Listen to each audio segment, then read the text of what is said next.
Shalom, yuk kita akan belajar dan melihat beberapa ayat tentang malaikat. Dan ini menarik sekali karena banyak ayat-ayat di Alkitab yang menunjukkan bahwa Tuhan mengirimkan malaikat untuk menjaga kita. Yang pertama di Mazmur 34 ayat 8. Dikatakan malaikat Tuhan berkemah di sekeliling orang-orang yang takut akan Dia, lalu meluputkan mereka. Jadi dengan kata lain, kalau kita dalam lindungan Tuhan, kita selalu luput dari bahaya. Bagaimana bentuk kerjasamanya? Karena ini ada pengaruh kehendak bebas dalam hidup kita. Saya ingat kesaksian seorang hamba Tuhan, dia pernah diundang bicara di satu pelayanan, tapi kemudian setelah dia oke, pada titik tertentu tiba-tiba dia membatalkan. Dan yang mengundang itu sempat bertanya kenapa, dia bilang saya nggak rasa damai saja, dan itu memang menimbulkan agak nggak enak ya karena sudah diundang terus kemudian dia batalkan. Tapi kemudian ketika sudah berlalu baru terlihat bahwa kalau dia terima undangan itu maka pesawat yang dijadwalkan akan membawa dia itu ternyata belakangan diketahui pesawat itu mengalami kecelakaan, ya, crash, semua penumpangnya meninggal. Jadi hamba Tuhan ini bagikan kadang-kadang dia nggak mengerti, tapi dia belajar untuk mengikuti di dalam hati ini ada tuntunan, ada damai sejahtera yang membuat dia tuh yakin untuk melakukan sesuatu. Ini mungkin bisa pro dan kontra. Tapi nanti kita lihat ya beberapa ayat, dan memang pilihan kalau kita mau percaya apa enggak itu, dan sejauh mana kita mau percaya sejauh itu juga kita akan menerima apa yang Tuhan janjikan. Walaupun bagi beberapa orang bisa aja awalnya ragu tapi kemudian menerima pertolongan Tuhan. Ada hamba Tuhan lain lagi, pelayanannya gede sekali dan sampai sekarang walaupun dia sudah pulang ke surga, dia sudah bersama Tuhan, tapi dampak pelayanan itu masih besar sekali sampai sekarang. Ya, kita lihat dulu ini ayat yang sama ini dalam terjemahan Amplified Bible yang klasik. The angel of the Lord encamps around those who fear Him, who revere and worship Him with awe. Ya, and each of them He delivers. Jadi dikatakan di sini malaikat Tuhan itu berkemah di sekeliling mereka yang takut akan Dia. Lalu diterjemahkan takut itu adalah sikap hormat dan sikap menyembah Dia, ya, dengan sikap hormat, respect, dan itu sebenarnya sikap ini yang membuat kita jadi sensitif menangkap tuntunannya. Hamba Tuhan yang saya ceritakan tadi, ya memang kita terbatas pengetahuan, tapi dari setiap kejadian itu kita bisa belajar, sekalipun apa yang kita pelajari mungkin butuh waktu ya untuk dikoreksi, untuk ditambahin lagi barangkali beberapa pengertian, tapi kadang-kadang jadi question mark ya, karena pelayanannya gede, kemudian dia tidak hanya aktif sebagai pendeta, tapi juga sebagai konselor, motivator, penasihat bagi banyak pemimpin negara, ya hebat sekali lah. Dan sampai sekarang kalau saya baca buku-bukunya atau dengar videonya masih ada di YouTube, itu memang sangat memberkati. Cuma dia dalam satu perjalanan pelayanan ketika dia mau terbang kalau nggak salah dengan pesawat jet pribadi pelayanannya, pesawatnya itu crash ya, dan semua penumpangnya mati. Di situ ada dia, istrinya, kemudian kalau nggak salah anaknya juga ada, dan kemudian juga ada wakilnya atau apalah ya. Kadang-kadang itu question mark ya, kok bisa begitu ya? Itu terus terang agak mengganggu, karena saya percaya kalau ayat ini yang kita pegang harusnya berlaku dan memang harusnya berlaku, lalu kenapa bisa terjadi pada dia? Di sisi lain ada orang-orang yang mencapai garis akhirnya itu dengan gemilang.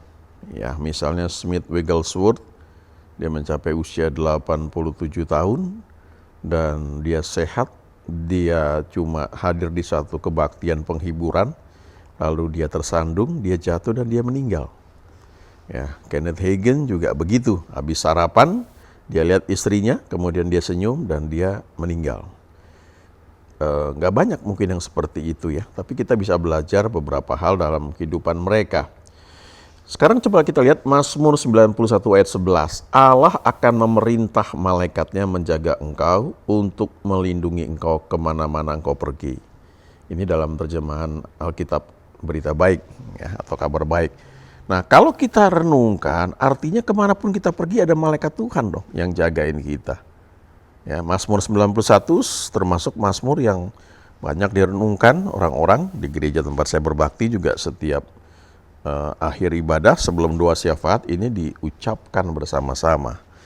Nah, pertanyaannya sejauh mana ayat-ayat yang kita baca, kita renungkan, kita akui ini efektif terjadi dalam hidup kita. Di beberapa gereja mungkin karena dianggap sudah monoton, akhirnya cuma diputer suara aja sambil lihat gambar. Yang mau lihat syukur enggak ya nggak apa-apa. Di bagian lain lagi ada yang cuma dikasih ayat-ayatnya saja, jadi kayak iklan dalam suatu siaran ya, serial televisi atau ya iklan pengantar. Yang paling bagus memang kalau kita ajak jemaat itu mengucapkannya bersama-sama. Tapi pertanyaan selanjutnya, seberapa efektif ayat ini berlaku? Ini firman Tuhan mengatakan bahwa memang ada malaikat Tuhan yang menjaga kita. Kita baca di Alkitab juga, kadang-kadang itu memporak-porandakan satu sistem agamawi yang kita bangun. Kita baca Nabi Elia ya, kita pikir Elia ini orang yang hebat sekali sehingga dia rapture, dia diangkat hidup-hidup. Sama seperti Henok. Kalau Henok memang terbatas cerita mengenai dia, tapi memang make sense lah. Dia bergaul dengan Tuhan begitu rupa, lalu dia diangkat. Tapi kalau Elia, ada 3 perintah yang Tuhan berikan kepada dia, dan cuma 1 ya yang dia lakukan. Yang 2 itu enggak. Ya, 1 atau 2, tapi jelas enggak sempurna. Tapi toh dia diangkat hidup-hidup. Bagaimana dengan Elisa? Elisa muridnya tidak mengalami rapture, diangkat hidup-hidup, tapi dia justru meninggal karena sakit. Dan kita nggak tahu apa penyebabnya, tapi kita harus melihat secara global bahwa Tuhan kita, bahkan di perjanjian lama disebut dia adalah Tuhan yang menyembuhkan. Dan dikatakan, aku tidak akan menimpakan penyakit manapun kepada kamu yang telah aku timpakan kepada orang Mesir. Jadi kita harus lihat hubungannya dengan ayat-ayat yang lain. Mazmur 91 ayat 11 ini, dalam terjemahan baru dikatakan, sebab malaikat-malaikatnya akan diperintahkannya kepadamu untuk menjaga engkau di segala jalanmu. Ini gambaran Daud ketika mau menghadapi Goliat. Dia lihat Goliat gede, tapi dia punya kepercayaan kuat bahwa dia adalah orang yang punya perjanjian dengan Tuhan. Jadi ada malaikat yang lebih gede yang menyertai dia. Hal yang sama juga ketika Elisa dibangunkan oleh bujangnya yang memberitahu bahwa negeri atau kota, rumah tempat mereka tinggal sudah dikelilingi dengan tentara musuh. Lalu Elisa bilang, jangan takut, yang menyertai kita lebih banyak daripada yang menyertai mereka. Lalu Elisa berdoa supaya mata bujangnya ini dibuka, dan ketika mata rohani itu ya, mata rohaninya dibuka, dia melihat bahwa sekeliling mereka ya penuh dengan pasukan malaikat. Ya, dengan ya pasukan perang malaikat. Jadi itu satu yang real ya. Cuma mungkin kadang-kadang kita nggak sadar dan kita tidak tahu bagaimana kita berinteraksi di sana.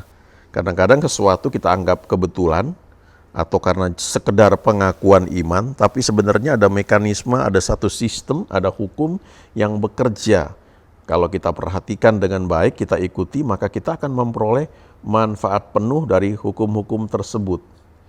Daud ngerti sekali ketika dia berhadapan dengan Goliat, dia bisa bilang, kamu memang gede badanmu, tapi kamu kan gak punya perjanjian dengan Tuhan. Kamu kan gak disunat, aku disunat. Aku punya perjanjian dengan Tuhan semesta alam.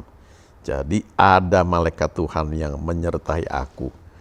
Sebenarnya katapel dan pedang Daud cuma sarana saja yang dipakai, ya. Tetapi kekuatan di balik itu sebenarnya ada kuasa Tuhan, ada malaikat Tuhan, sehingga dengan sekali lempar batu, ya, sling langsung mengenai jidatnya Goliat dan langsung tumbang.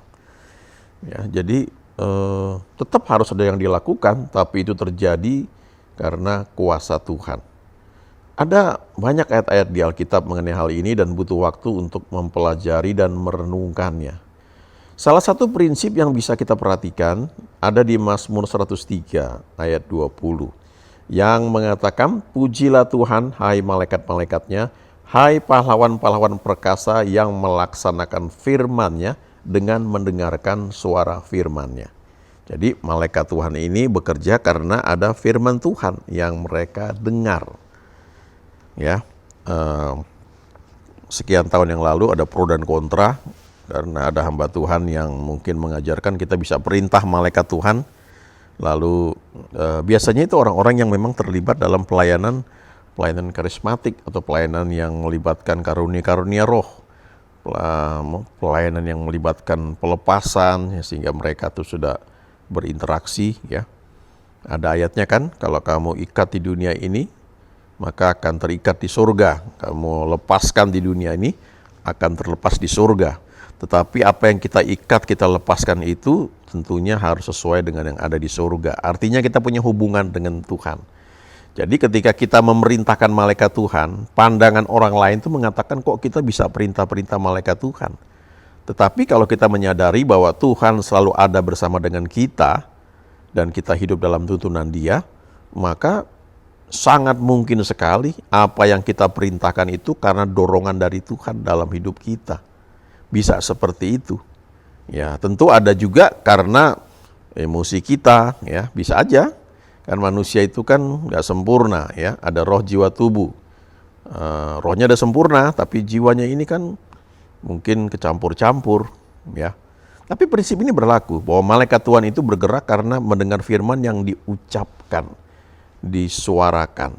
Jadi ya kita perlu belajar juga waktu membaca, merenungkan firman Tuhan, apalagi yang menyangkut hal-hal khusus, spesifik, ya, kita deklarasikan istilahnya.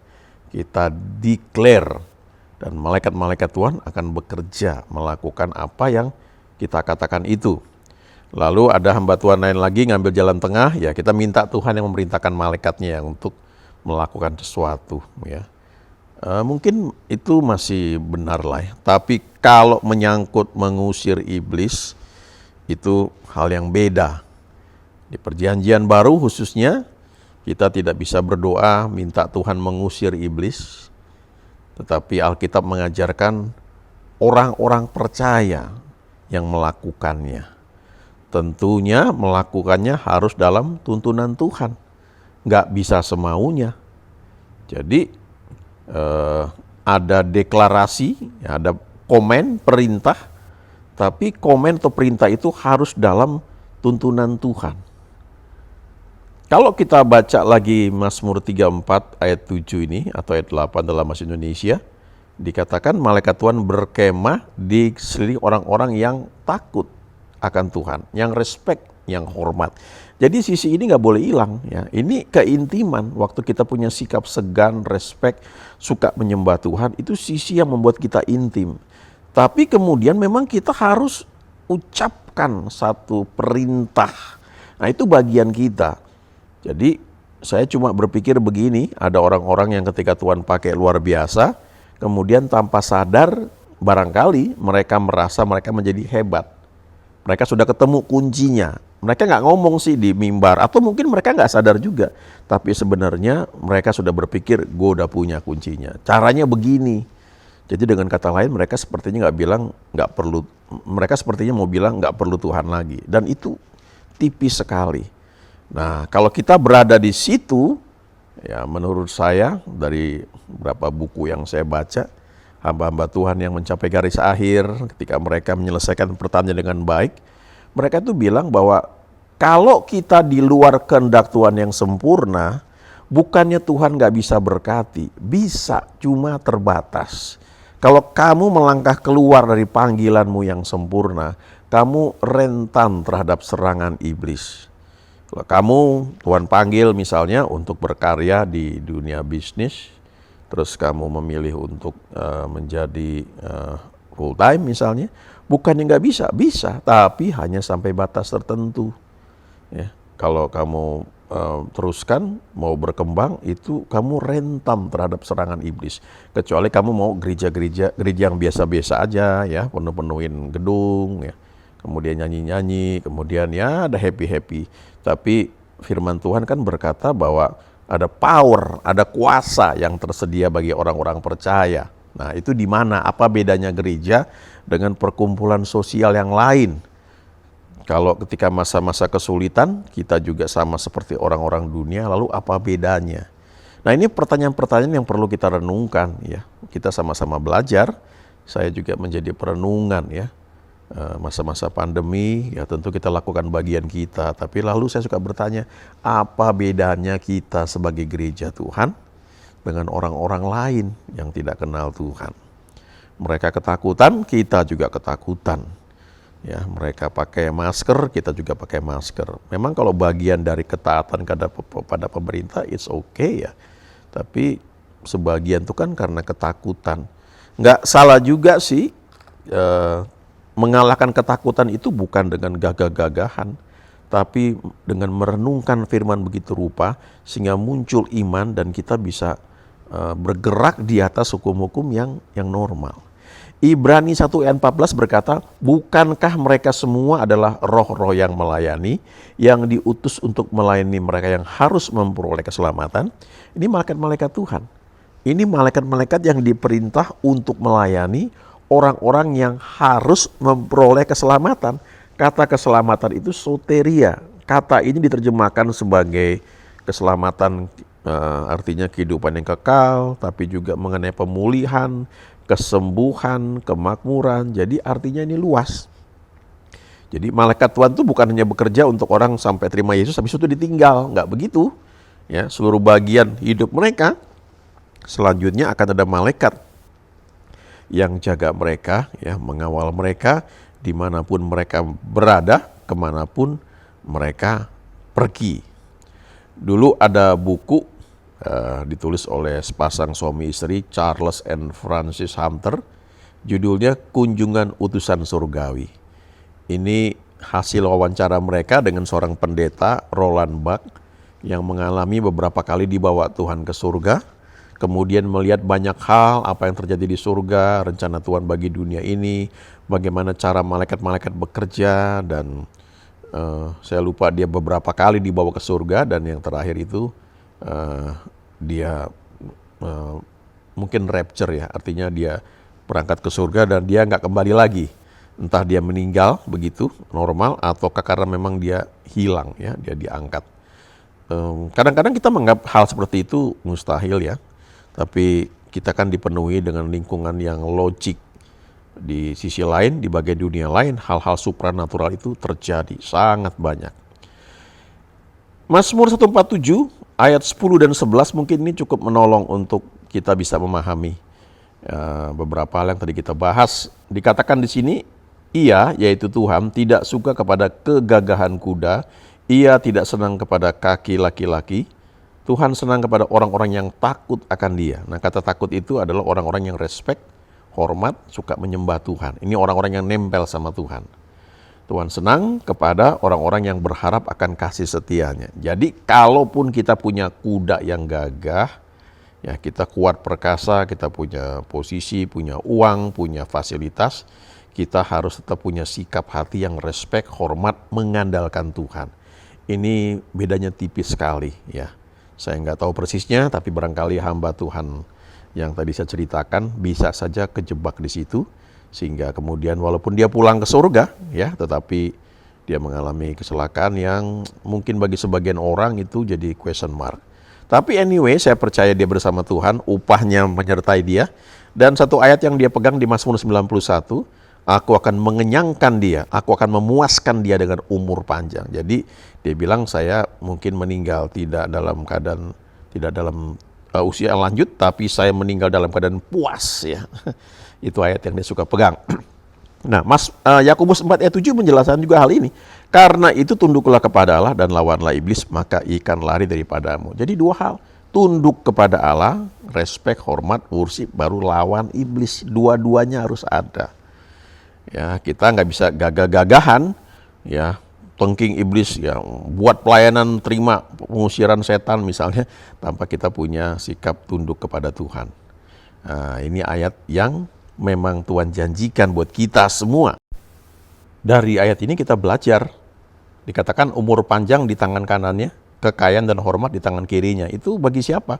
Bagi orang yang mencari hikmat dan didikan. Artinya mau belajar. Artinya umur itu kita nggak bisa bilang Tuhan yang tentukan. Ada banyak ayat yang mengatakan orang yang membenci laba yang tidak halal memperpanjang umurnya. Tahun-tahun orang yang takut akan Tuhan diperpanjang, tahun-tahun orang fasik diperpendek. Ada banyak ayat yang menunjukkan hal tersebut. Jadi ternyata usia kita itu ternyata fungsi dari sikap kita juga. Kan Tuhan juga berdoa bahwa supaya kita dilindungi daripada yang jahat, kita nggak cepat-cepat pulang ke surga, tapi selama mungkin di bumi ini dalam tuntunan Dia. Dan tentunya menikmati berkat Tuhan senantiasa. Haleluya. Amin.